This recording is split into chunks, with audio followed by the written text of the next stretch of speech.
solar eclipse is only visible in some parts of the world. To understand how solar eclipses happen, we really just need to think about how shadows work.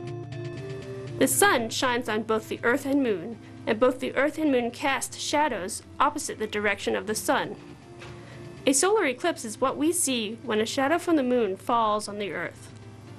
But the Moon is much smaller than the Earth, just like this softball is much smaller than the sidewalk.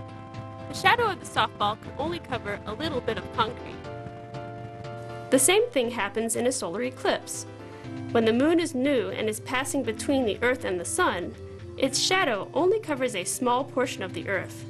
Only those people standing directly in the full shadow of the Moon, known as the umbra, see a total eclipse. Someone near the edge of the shadow, called the penumbra, will see a partial eclipse, while someone outside the shadow will see no eclipse at all.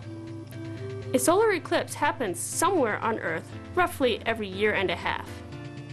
In an interesting coincidence of nature, the Moon is about 400 times smaller than the Sun, but is 400 times closer, so the Sun and Moon appear to be the same size in the sky, about the size of a pea held at arm's length.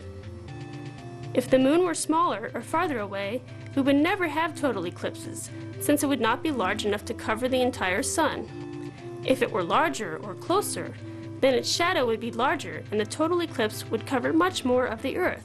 But we would not see the Sun's corona during a total eclipse.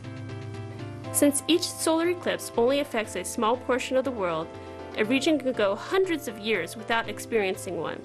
Many people plan trips years in advance to be in just the right place at the right time to see these rare events. I'm one of those people.